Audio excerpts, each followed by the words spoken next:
Welcome to question hour నేను సోనియా. పశ్చిమ బెంగాల్లో రాష్ట్రపతి ముర్ము టూర్పై పొలిటికల్ రగడ పీక్ స్టేజ్కి చేరుకుంటుంది. లోకల్ ప్రభుత్వం తరపున ఎవరూ రాష్ట్రపతికి స్వాగతం పలకకపోవడం, సభా వేదికను మార్చడంపై వివాదం కొనసాగుతోంది. గొడవపై సీరియస్ అయిన కేంద్రం వెస్ట్ బెంగాల్ ప్రభుత్వానికి నోటీసులు జారీ చేసింది. ఈ ప్రోటోకాల్ వివాదం దేశవ్యాప్తంగా తీవ్ర చర్చకు దారితీసింది. ఓ ఆదివాసీ మహిళ అయిన రాష్ట్రపతికి బెంగాల్ ప్రభుత్వం ప్రోటోకాల్ పాటించకుండా అవమానం చేసిందని సీఎం మమతా బెనర్జీపై తీవ్ర స్థాయిలో విమర్శలు వస్తున్నాయి. రాష్ట్రపతి ద్రౌపది ముర్ము పశ్చిమ బెంగాల్ పర్యటనకు వెళ్లినప్పుడు ప్రోటోకాల్ ప్రకారం ఆమెకు స్వాగతం పలికేందుకు రాష్ట్ర ముఖ్యమంత్రి లేదా ఉన్నతాధికారులు సరైన క్రమంలో హాజరు కాలేదని ఆరోపణలు వచ్చాయి. దేశ ప్రథమ పౌరురాలకి జరగాల్సిన గౌరవ మర్యాదల్లో లోపం జరిగిందని కేంద్ర ప్రభుత్వం గుర్తించింది.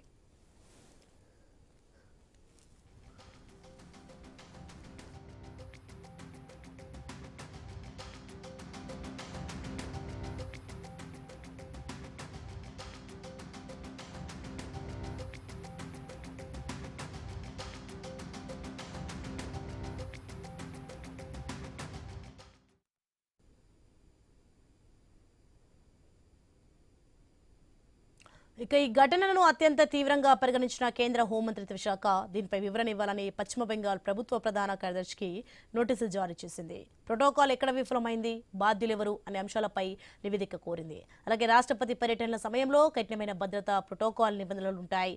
వాటిని పాటించకపోవడం రాజ్యాంగపరమైన నిబంధనల ఉల్లంఘనగా పరిగణిస్తారు. जनरली देखा जाए तो प्रेसिडेंट आते हैं तो चीफ मिनिस्टर भी आना चाहिए, मंत्री भी आना चाहिए, लेकिन चीफ मिनिस्टर मैडम भी आए नहीं और गवर्नर का तो तबादला हो गया है तो वो नहीं आ पाए। लेकिन क्योंकि डेट पहले से फिक्स था इसीलिए मैं आ गई। लेकिन कोई भी बात नहीं, मैं आप लोगों को बहुत बहुत धन्यवाद देना चाहती हूँ। 2 मिनट में आप इतने लोग, हजारों लोग यहाँ उपस्थित हुए, आपको बहुत बहुत धन्यवाद देना चाहती हूँ और मिलजुल कर रहे। बहुत बहुत धन्यवाद। मैं इसे आई देखने के लिए कि कैसे उन्होंने बोले थे ना कंजस्टेड है वहां नहीं जा पाएंगे, इसलिए मैंने सोचा कितना कंजस्टेड है तो जगह दिलवाएंगे गवर्नमेंट से बोल के, लेकिन जगह दिलवाने का कोई नहीं, यहाँ तो इतने पर्याप्त है। तो मुझे पता नहीं, लेकिन मैं भी बंगाल का ही बेटी हूँ। बंगाल में बहुत क्यों आने ही नहीं देते। ममता दीदी मेरे बहन भी है, छोटे बहन है, पता नहीं मुझे कोई गुस्सा किए होंगे इसीलिए वहां जाके प्रोग्राम करा। कोई बात नहीं, कोई गिला नहीं, कोई शिकवा नहीं, लेकिन वो भी आवाज रहे, आप लोग ठीक रहे।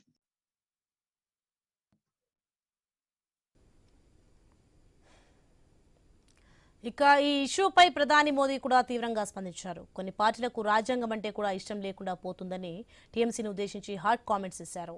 రాష్ట్రపతి ద్రౌపది ముర్మును టీఎంసీ చాలా దారుణంగా అవమానించిందని ప్రధాని మోదీ అన్నారు. ఇది రాష్ట్రపతికి జరిగిన అవమానం కాదని, రాజ్యాంగానికి జరిగిన అవమానమని ఘాటుగా స్పందించారు. महिला दिवस मना रहा है और कल पश्चिम बंगाल में टीएमसी सरकार ने देश की राष्ट्रपति आदरणीय द्रौपदी मुर्मू जी का घोर अपमान किया है।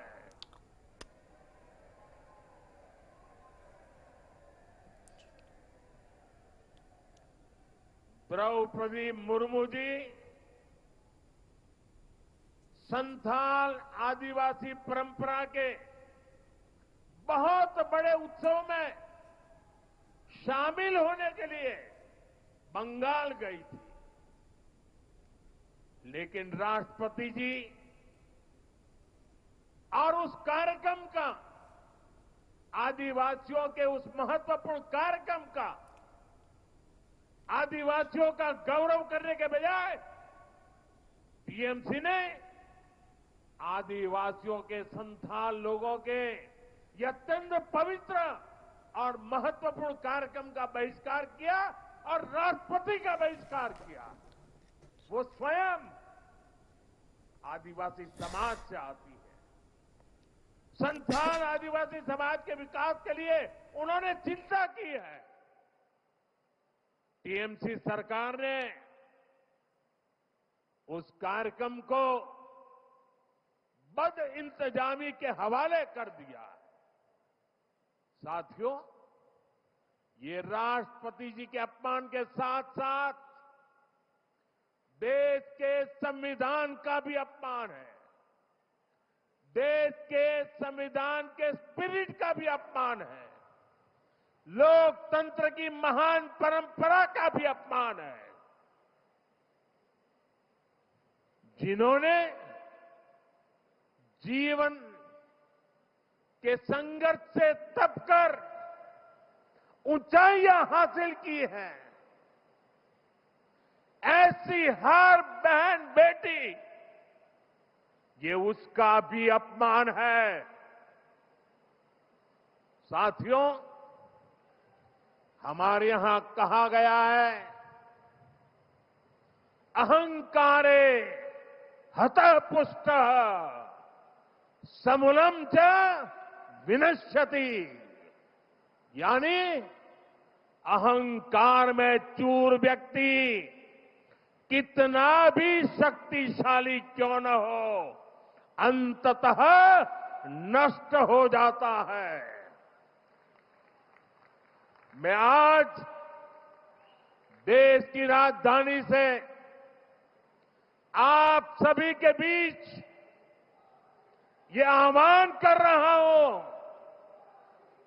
कि एक आदिवासी राष्ट्रपति का गौर अपमान करने वाली टीएमसी की एक गंदी राजनीति और सत्ता का अहंकार बहुत ही जल्द चूर चूर होकर रहेगा।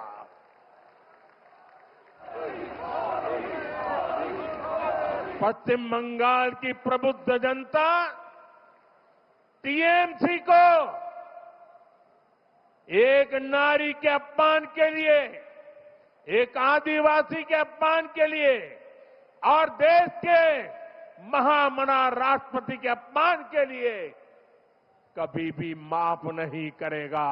देश भी कभी माफ नहीं करेगा, देश का आदिवासी समाज भी कभी माफ नहीं करेगा, देश की नारी शक्ति की कभी माफ नहीं करेगी। అయితే రాష్ట్రపతి ద్రౌపది ముర్ము పర్యటనను సీఎం మమతా రాజకీయ కోణంలో చూసినట్టు కనిపిస్తుందంటున్నారు విశ్లేషకులు. రాష్ట్రపతి పదవిని రాజకీయం చేస్తున్నారా? రాష్ట్రానికి రాష్ట్రపతి వస్తే ప్రోటోకాల్ ప్రకారం స్వాగతం పలకరా? రాష్ట్రపతి అంటే ఎందుకు చిన్న చూపు? స్వయంగా రాష్ట్రపతి ఆవేదన వ్యక్తం చేసిన దుస్థితి ఎందుకు వచ్చింది? రాజ్యాంగ వ్యవస్థలను విపక్ష పార్టీలు ఎందుకు రాజకీయ కోణంలో చూస్తున్నాయి? తీర్పులు తమకు అనుకూలంగా ఇవ్వలేదని హైకోర్టు జడ్జిలపై అభిశంసన నోటీస్, స్పీకర్పై అవిశ్వాస నోటీస్ రాజకీయ పార్టీలు ఆ సన్నని గీతను చెరిపేస్తున్నాయా? రైట్కి ఇదే అంశానికి సంబంధించి మరింత సమాచారం మా కొలీగ్ వంశీ న్యూస్ టీమ్ లైవ్లో సిద్ధంగా ఉన్నారు. ఎస్ వంశీ, మొత్తానికి అయితే రాజ్యాంగ వ్యవస్థలపై అయితే నమ్మకం లేదా, అసలు వాటిని ఎందుకు పాటించట్లేదు కూడా ప్రధాని మోదీ ఫైర్ అవుతున్న దృశ్యాలు మనం చూస్తున్నాం. ఏం జరుగుతుంది? రైట్, మీరు చెప్తున్నట్టుగా పశ్చిమ బెంగాల్ వ్యవహారం ఇప్పుడు దేశవ్యాప్తంగా చర్చకు దారితీస్తుంది. రాష్ట్రపతి ఎక్కడికి వచ్చినా ఒక ముందు పటిష్టమైన భద్రత ఉంటుంది, ఆ తర్వాత ప్రోటోకాల్ ఉంటుంది. సో ప్రోటోకాల్ను ఎవరైనా అక్కడ పాటించాల్సి ఉంటుంది. ఖచ్చితంగా ఆ ప్రోటోకాల్ నిబంధనల ప్రకారమే ఆ పర్యటన అంతా కూడా కొనసాగుతుంది. సో పశ్చిమ బెంగాల్లో రాష్ట్రపతి ద్రౌపది ముర్ము పర్యటనలో పశ్చిమ బెంగాల్ సర్కార్ ప్రోటోకాల్ పాటించకపోవడం ఇప్పుడు దేశవ్యాప్తంగా చర్చకు దారితీస్తున్న పరిస్థితి. సో అందరూ స్పందించడాన్ని కాసేపు పక్కన పెడితే ఇక్కడ డైరెక్ట్గా ముర్మునే స్పందించాల్సిన పరిస్థితి వచ్చింది. సో క్లియర్ కట్గా ముర్ము స్పందించారు. సో ఎందుకు ప్రోటోకాల్ పాటించలేదు, అయినా ప్రోటోకాల్ పాటించకపోయినా నాకేమీ కోపం లేదు, నేను ఇక్కడి పుత్రికనే, సో కానీ ప్రోటోకాల్ పాటించాల్సింది ఉంది, ఆ గౌరవం అనేది ఖచ్చితంగా ఇవ్వాల్సి ఉంది. అండ్ మమతను ఒక చెల్లెలుగా రాష్ట్రపతి ద్రౌపది ముర్ము సంబోధించి తన హోందాతనాన్ని చాటుకున్నారని కూడా దేశ ప్రజలందరూ కూడా ఇప్పుడు చర్చించుకుంటున్న పరిస్థితి అయితే కనిపిస్తుంది. మరోవైపు ఇదే అంశానికి సంబంధించి మమత కూడా స్పందించారు. సో ఒకసారి పర్యటనకు వస్తే ప్రోటోకాల్ పాటిస్తాం, ఎన్నికల సమయంలో పదే పదే వస్తే ఎలా అంటూ మాట్లాడిన పరిస్థితి. ఎన్నిసార్లు రాష్ట్రపతి పర్యటనకు వచ్చినా ఖచ్చితంగా ముఖ్యమంత్రికి వీలు కాకపోతే క్యాబినెట్లోని మంత్రులైనా ఎవరో ఒకళ్ళు వెళ్ళి ఆ ప్రోటోకాల్ ఖచ్చితంగా ఫాలో అవ్వాల్సిన అవసరం అయితే ఉంటుంది. దీనిపై మోడీ కూడా కొద్దిసేపటి క్రితం స్పందించారు. మోడీ తీవ్ర వ్యాఖ్యలు అయితే చేశారు. ఖచ్చితంగా ప్రోటోకాల్ పాటించాలి, ప్రోటోకాల్ పాటించకపోవటం ముర్ముకు కాదు రాజ్యాంగానికి గౌరవం ఇవ్వని పరిస్థితిగా కూడా మోడీ చెప్పిన పరిస్థితి. సో ఇదే అంశానికి సంబంధించి మనతో మాట్లాడేందుకు పెద్దిరెడ్డి రవికిరణ్ గారు, భారతీయ జనతా పార్టీ అధికార ప్రతినిధి, మనకు జూమ్లో సిద్ధంగా ఉన్నారు. అదేవిధంగా మిట్ట నరసయ్య గౌడ్ గారు, కాంగ్రెస్ అధికార ప్రతినిధి సిద్ధంగా ఉన్నారు. ముందుగా రవికిరణ్ గారు నమస్కారం అండి. నమస్కారం అండి. మొత్తంగా దేశవ్యాప్తంగా ఈ అంశం అయితే చర్చకు దారితీస్తుంది. సో ప్రధాని స్పందించారు, అదేవిధంగా మమత స్పందనను మీరు అసలు ఎలా చూస్తున్నారు? సో ఒకసారి పర్యటనకు వస్తే ఓకే, కానీ పదే పదే పర్యటనకు వస్తున్నారు, ఎన్నికల సమయంలో పర్యటనకు వస్తున్నారు అంటూ మాట్లాడారు. సో ఎలా చూస్తున్నారు ఆ మాటలు? సోనీ గారు, వంశీ గారు, ముందుగా మీకు తోటి ప్యానలిస్టులకి, ఐ న్యూస్ వీక్షకులందరికీ అంతర్జాతీయ మహిళా దినోత్సవం సందర్భంగా అభినందన శుభాకాంక్షలు అండి. ఇప్పుడు రాష్ట్రపతి ద్రౌపది ముర్ము గారు అక్కడ వెస్ట్ బెంగాల్లో సంతాల్ అంతర్జాతీయ సంతాల్ కౌన్సిల్ ఒక సమావేశాన్ని, సంతాల్ అంటే ఆదివాసీ సమాజం, సంతాల్ సమాజం, అది ఆ సమాజం అటు పశ్చిమ బెంగాలే కాదు, జార్ఖండ్, బీహార్, ఒరిస్సా, అస్సాం ఈ రాష్ట్రాల్లో అతిపెద్ద ఆదివాసీ కమ్యూనిటీ. రాష్ట్రపతి గారు కూడా ఆ కమ్యూనిటీ నుంచి అక్కడ సమావేశం. ఈ కమ్యూనిటీ కంటే చాలా గొప్ప చరిత్ర ఉంది.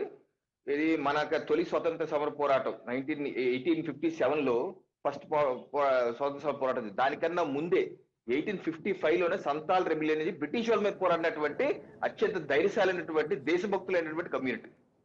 అటువంటి కమ్యూనిటీకి చెందిన వ్యక్తులు ఒక సదస్సు పెట్టుకుంటున్నారండి.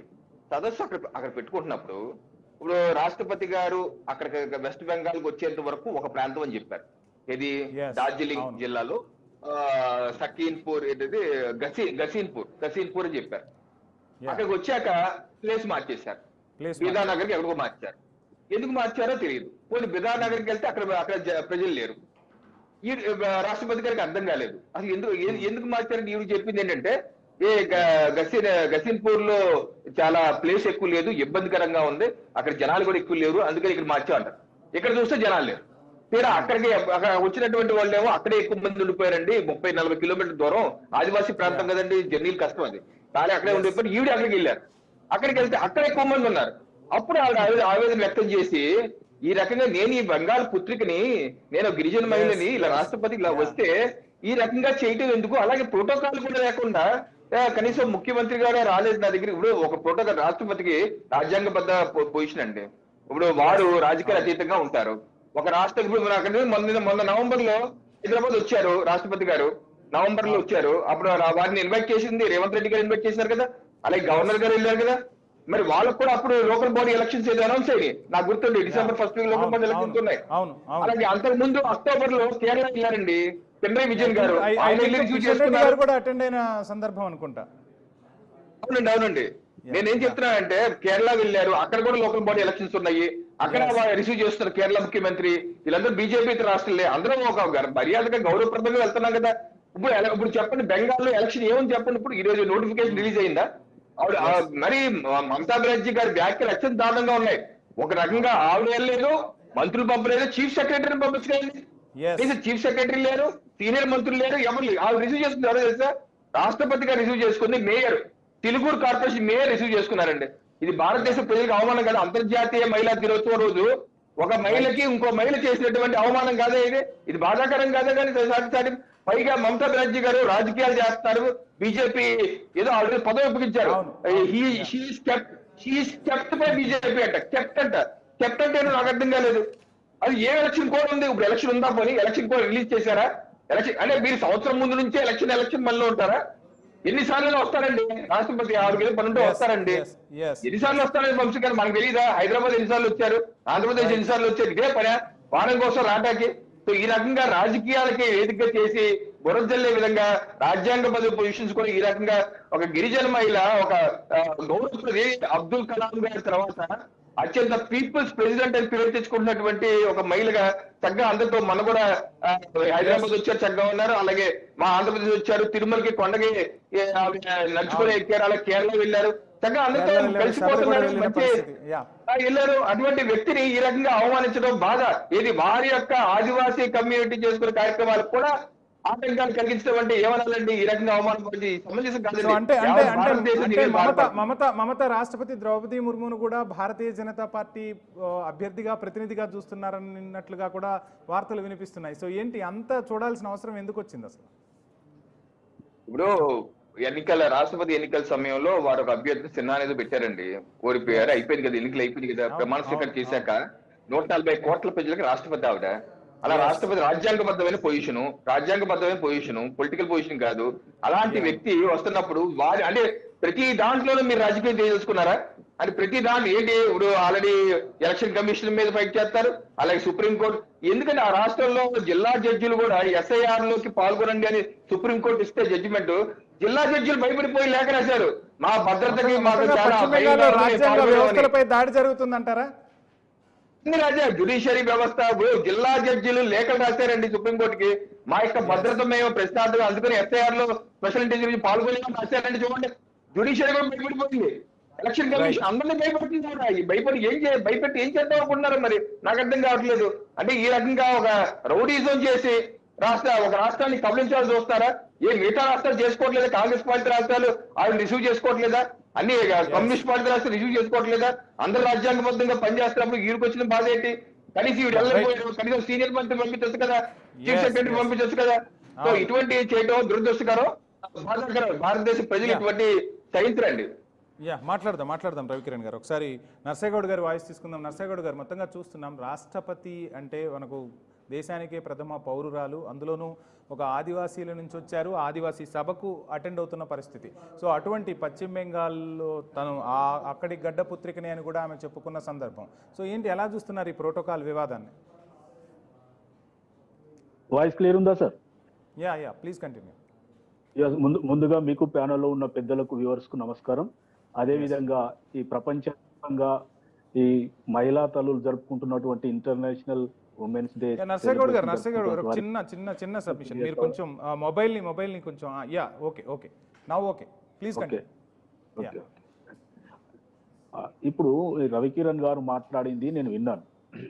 ఇప్పుడు రోగి కోరుకున్నది వైద్యుడు ఇచ్చింది, సేమ్ రెండు ఒకటే.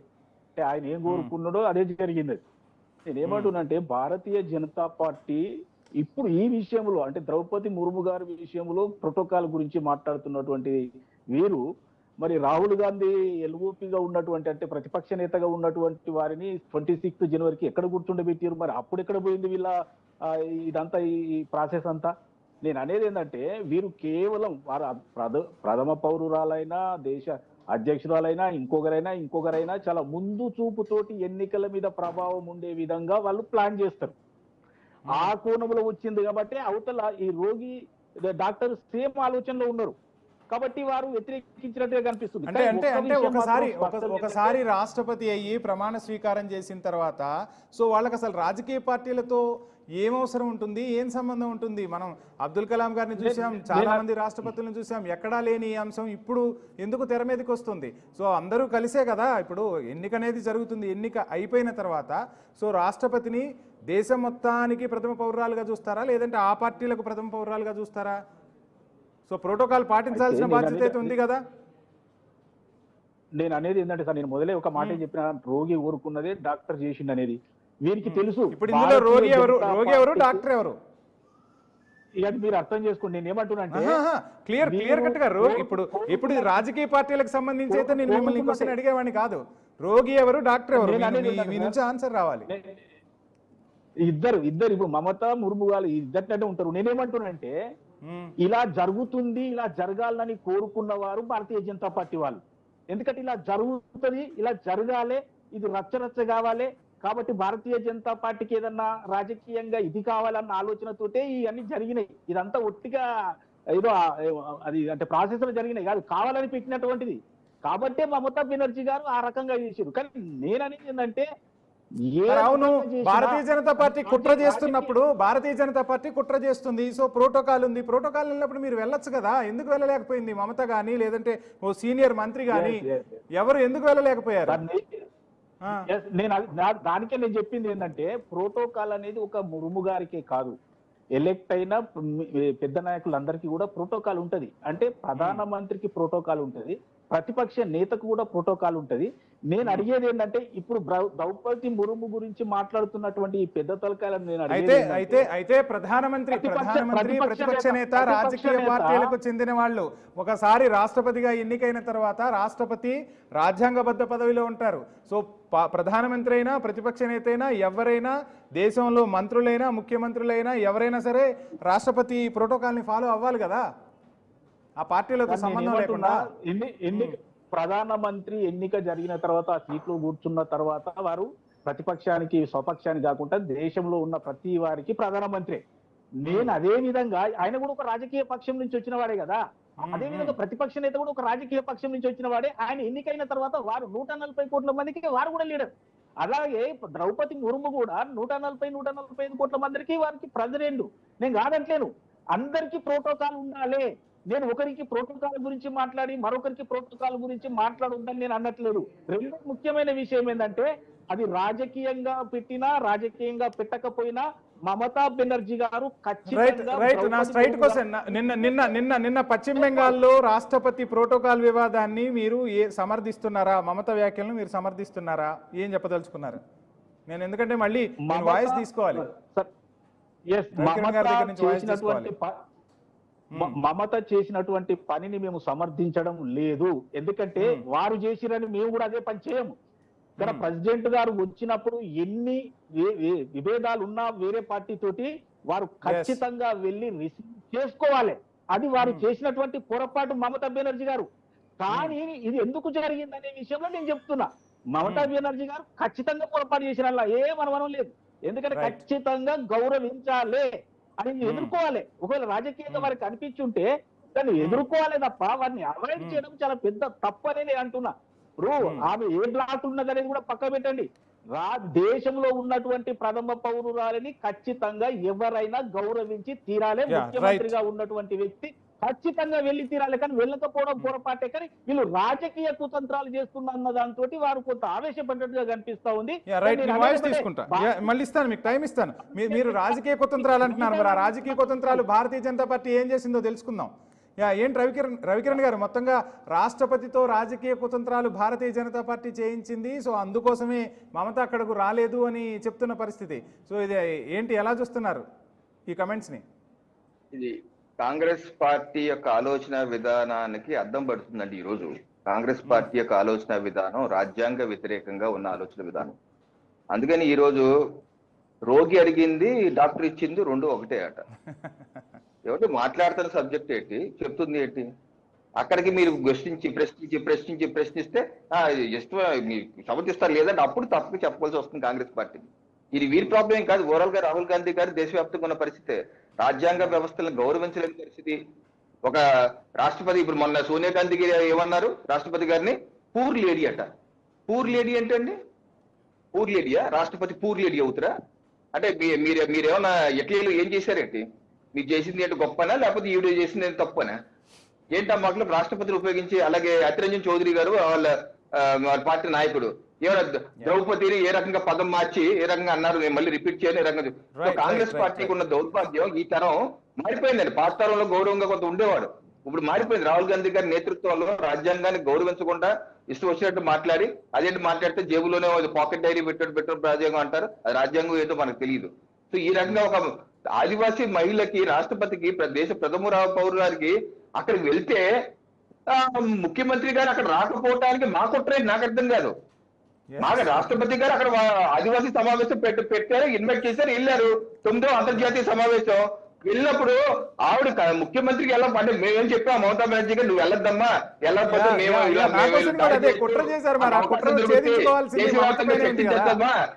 మమతా బెనర్జీ గారు మీరు వెళ్ళకండి, మీరు వెళ్ళకుండా తిట్టండి, మళ్ళీ రివర్స్ గా తిట్టండి మేము చెప్పామా? స్క్రిప్ట్ రాసి ఇచ్చామా? ఏం మాట్లాడతారండి? ఒకవేళ అటువంటి అలా జరుగుతాయండి? ఎవరన్నా ఎక్కడ చేస్తారా? ఎవరైనా చెప్తారు? రేవంత్ రెడ్డి గారు చెప్పామండి. ఇప్పుడు చెప్పండి, రేవంత్ రెడ్డి గారు ఎందుకు వెళ్ళారు? రాష్ట్రపతి గారు రేవంత్ రెడ్డి గారు ఎందుకు వెళ్ళారు? పినరయి విజయన్ గారు ఎందుకు వెళ్ళారు? వాళ్ళకేమన్నా సయోధ్య ఉందా? మరి ఆ కొట్ట వాళ్ళు పాల్గొ అన్నారా? రేవంత్ రెడ్డి గారు సై అన్నారు, మమతా బెనర్జీ నై అన్నారా కొట్టకి? ఏం మాట్లాడతామండి మనం? సమంజసం కాదు. తప్పు చేసినప్పుడు తప్పనాలి, ముందుకు వెళ్ళాలి. అంతేగాని ఈ రకంగా వెనకేసుకు వచ్చే ప్రయత్నం చేయడం సమంజసం కాదండి. అండ్ మనం ద్రౌపది ముర్ము హైదరాబాద్ వచ్చినప్పుడు కిషన్ రెడ్డి, రేవంత్ రెడ్డి ఇద్దరు చేతిలో చేయి వేసుకుంటూ కూడా ఒక మంచి సెండ్ ఆఫ్ ఇచ్చిన పరిస్థితి. సో అటువంటి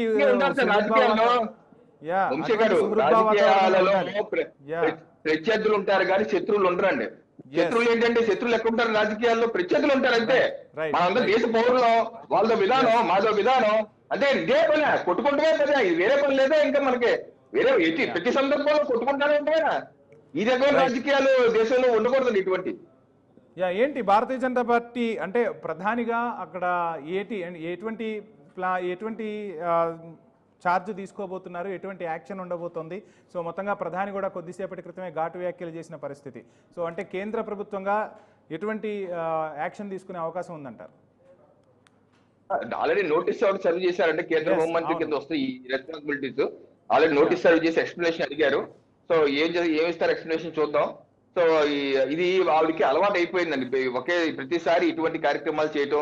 గతంలో ప్రధానమంత్రి గారు వెళ్ళినప్పుడు కూడా ఈ రకంగా అవమానించి చీఫ్ సెక్రటరీని కూడా తీసుకెళ్లిపోవటం, ఇది వరద వచ్చినప్పుడు, అక్కడ తుఫాన్ వచ్చినప్పుడు ఒకసారి వెళ్తే ఆ రాష్ట్రానికి ఆ రివ్యూ మీటింగ్ లో కూడా ప్రధాని వదిలేసి ముఖ్యమంత్రి గారును చీఫ్ సెక్రటరీని కూడా తీసుకెళ్లిపోయారు. సో అదేంటంటే ఒక రౌడీయిజం చేసే విధంగా వెళ్తున్నారు, రాష్ట్రాన్ని రావణ కాస్తం చేసే విధంగా. బెంగాలీ సంస్కృతి దేశానికి దిక్సూచండి. వందే మాత్రం రచించినటువంటి గొప్ప మంది పుట్టినటువంటి భూమి, రవీంద్రనాథ్ ఠాగూర్ గారు, సుభాష్ చంద్రబోస్ గొప్ప మంది పెట్టిన భూమి. అటువంటి భూమిని మరుభూమి చేసే ప్రయత్నంలో ఆవిడ ఉన్నారు. ఇది సమంజసం కాదండి. రైట్. చర్చలో పాల్గొన్న రవికిరణ్ గారికి, అదేవిధంగా మిట్టా నర్సేగౌడ్ గారికి ఐ న్యూస్ తరపున ప్రత్యేక ధన్యవాదాలు. సో మొత్తంగా రాష్ట్రపతి పర్యటనలో ప్రోటోకాల్ వివాదం అయితే ఇప్పుడు బెంగాల్లో చిచ్చు రాజేసిన పరిస్థితి. సో దీనిపై మమత కూడా స్పందించారు. ఎన్నిసార్లు వస్తే అన్నిసార్లు ప్రోటోకాల్ పాటించడం పాసిబుల్ అవ్వదు, ఎన్నికల సమయంలో వచ్చారు, సో ఏ ఉద్దేశంతో వచ్చారనేది కూడా ప్రామాణికంగా తీసుకుంటామన్న పరిస్థితి. మొత్తంగా కేంద్ర ప్రభుత్వం అయితే నోటీస్ జారీ చేసింది. ఈ నోటీస్కు బెంగాల్ సర్కార్ ఏ విధమైన వివరణ ఇవ్వబోతుందో